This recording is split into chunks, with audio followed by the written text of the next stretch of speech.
Welcome back to the deep dive.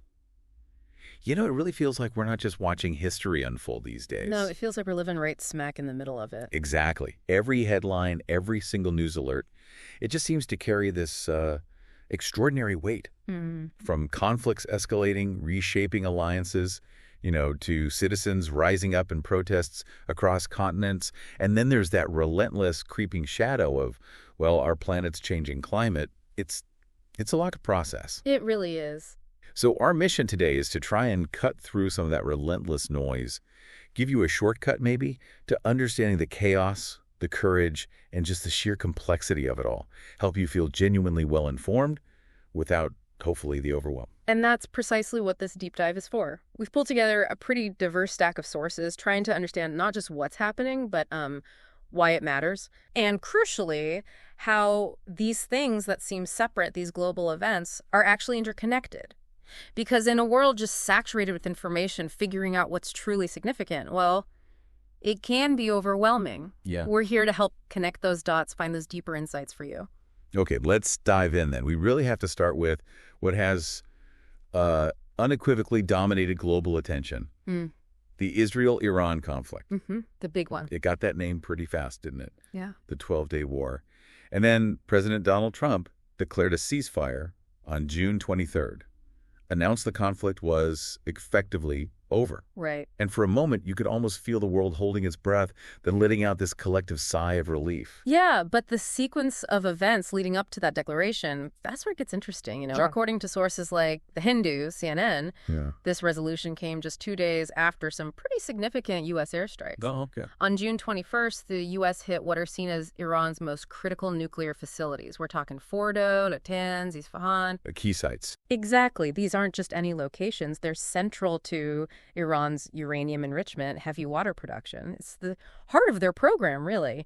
And both Trump and Israel were quick to frame those strikes as a success, like definitively stopping Iran's nuclear development. But, and this is where it always gets tricky in conflict, the narrative wasn't the same everywhere. No, absolutely not. Because over in Tehran, Iranian state media, they also confirmed the ceasefire. Well, okay, but they presented it as a massive victory for them. Right, a victory narrative. They claimed it was because of their, quote, successful missile retaliation attacks that showed off Iran's military strength. So right away, two totally different takes on the same ceasefire. How do you even start to figure out what's really happening when that narrative battle kicks off immediately? That's the million-dollar question, isn't it? Because you've got the official silence from Israel's military, which is notable. It doesn't really back up either side strongly. And then the New York Times reported something pretty unsettling, that some strikes, even after the ceasefire was declared, they apparently continued. Really? After the announcement? That's the report, which makes you wonder about the nature of this ceasefire. Is it a genuine stop? Or is it more like a strategic pause, a temporary halt in a dynamic that's still very much alive? And of course, social media just exploded. X, formerly Twitter. Oh, yeah? Some users immediately hailed it as this huge diplomatic win for Trump.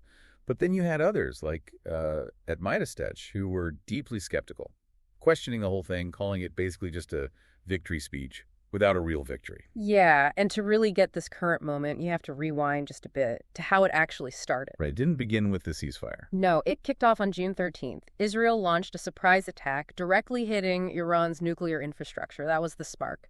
Iran's response was fast and it was significant. They didn't just hit Israeli cities. Crucially, they struck a U.S. military base in Qatar. Hitting U.S. personnel. Directly hitting American personnel. And that is what pulled the U.S. much deeper in, escalating American involvement into, well, full-on combat mode. And boy, did that cause a political firestorm back home. You bet. Trump authorizing those strikes without getting Congress's approval first. Immediate comparisons to the 2003 Iraq invasion. Huge debate kicked off about executive power, Congress's role. Yeah, the constitutional questions. Exactly. And internationally. Alarm bells. The UN pleading for calm, de-escalation. Russia just outright condemned the U.S. actions, called them reckless, destabilizing for the whole region. And if you zoom out, look at the bigger picture. The human cost, the economic consequences.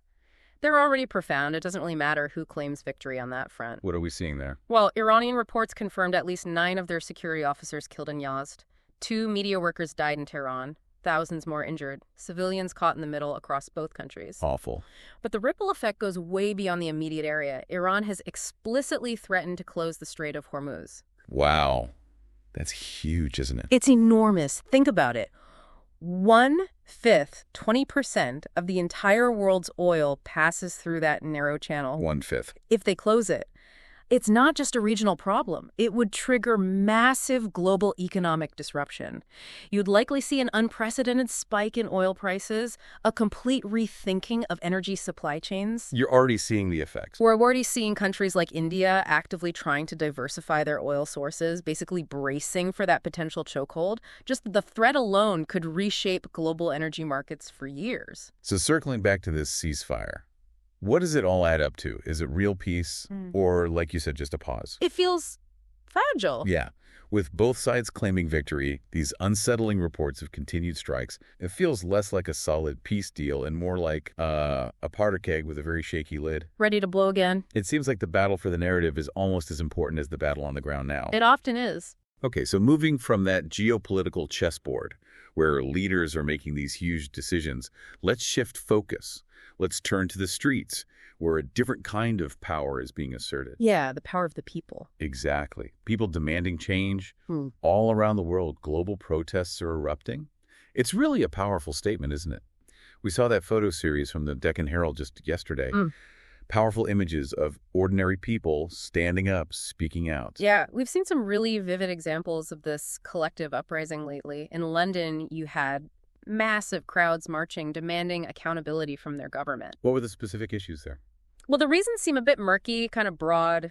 Cost of living crises, maybe a lack of government transparency, but the visual message, unmistakable. It's a population that's just plain fed up. They want to be heard. Fed up, okay. And then in Tehran, it's been particularly explosive. Protesters absolutely furious over the U.S. and Israeli actions, but also maybe their own government's handling of it all. Right. They flooded the streets chanting anti-Western slogans.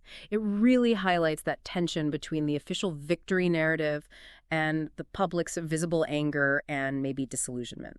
And we shouldn't forget Kenya either. Back on June 12th, Nairobi, the capital, saw brutal clashes. Against police violence. Citizens protesting, escalating police violence, met with tear gas, batons. It was harsh. Very harsh. So there's a clear message emerging, isn't there? From London, Tehran, Nairobi. These very different places, people are done whispering. Absolutely. Whether it's about war or the economy or police brutality, the call for justice, for accountability, for fundamental change, it's undeniably loud. The demand is clear. Okay, let's take a moment here, maybe a deep breath, if you will, because we need to talk about a crisis that, even with its huge existential impact, just isn't consistently grabbing enough headlines. And our environment. Our environment, yeah. The crisis that isn't making enough noise, paradoxically. It's quite alarming, actually. The World Meteorological Organization just confirmed it. 2024 was Asia's hottest year ever recorded. Asia's hottest year ever. Yeah. Just think about the scale of that. Exactly. And it's not just some abstract statistic, right? It translates directly into devastating impacts on people's lives, their livelihoods.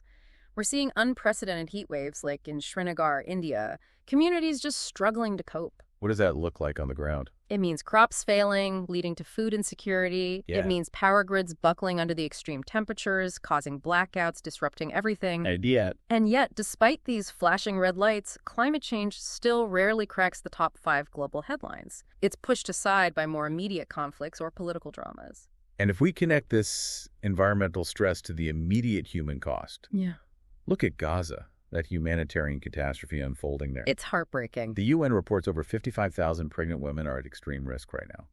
They lack food, medicine, safe care. They and their unborn children are incredibly vulnerable. Lives just hanging by a thread.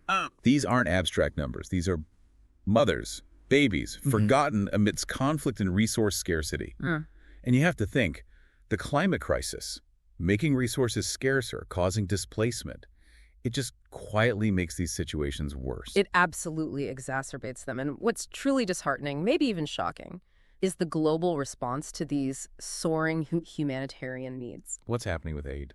In 2024, global investment in humanitarian aid actually dropped. Dropped by a staggering 11%. It fell to just $1.5 trillion, which sounds like a lot, but is that really enough? For a planet that is literally and figuratively on fire with climate disasters and deepening human crises. It forces you to ask some hard questions about our collective priorities, doesn't it? It really does. Okay. But amidst all this chaos, all these heavy headlines, we have to find some glimmers of hope. We need to. We do. So let's shift perspective again. Let's look for something a little lighter. Maybe things that remind us of human resilience, the persistence of life, that enduring spirit of connection. And there are things to point to. It's fascinating, actually, looking at some positive political shifts, particularly in India. Oh, yeah. What's happening there? Well, the Aam Aadmi Party, they're known for their anti-corruption stance, focus on grassroots governance. They recently won significant victories in by-elections in Gujarat and Punjab. Okay. And the Congress Party picked up Nalambar.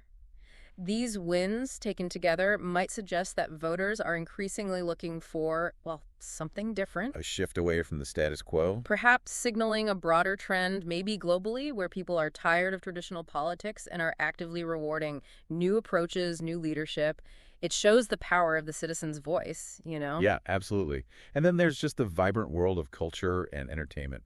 Proof that even when the world feels completely unrecognizable, creativity, community, they persist. They really do. We saw communities celebrating the actor Kevin's birthday, huge fan outpouring, and A.A. Asherakorn turned 19. Right, alongside that Big Cat T-shirt 2025 festival in Thailand.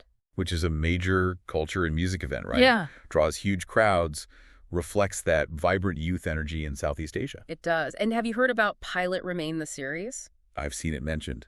It's getting big. Yeah, gaining real traction, especially out of Singapore. It just shows how compelling emotional storytelling can connect with people across borders, even when times feel so tumultuous. Finding connection is still possible. And if you think about the bigger picture here, these aren't just like pleasant distractions from the tough news. No, they feel more important than that. They're powerful proof, I think, that even amidst the most challenging times, the human spirit finds ways to create, to connect, to celebrate, to shine. They remind us that life and joy and progress, they continue, often in the places we might least expect them. It's a vital counterpoint to the weight of everything else. So as we start to wrap up this deep dive, Mm-hmm. it feels pretty clear we are living through a really unique turning point in history. It does feel that way. Just think about the range. War and peace, Mm-hmm. fire and celebration, collapse and resilience. It's all happening all at once. This dense tapestry of human experience. It's overwhelming, yes, but also profoundly significant. And maybe that raises a final provocative thought for you listening right now. In a world this complex, changing this fast, with information just flooding us constantly, the ultimate challenge isn't just to stay informed. That's important, obviously, but maybe the real challenge is to actively stay awake, stay aware, and most importantly, and this is the key part, stay human. Stay human. What does that mean in this context? It means engaging with empathy, applying critical thinking to those conflicting narratives we talked about, finding the connections that let us truly understand the world, not just passively absorb facts. It's about holding on to our shared humanity amidst it all. Absolutely. Well said.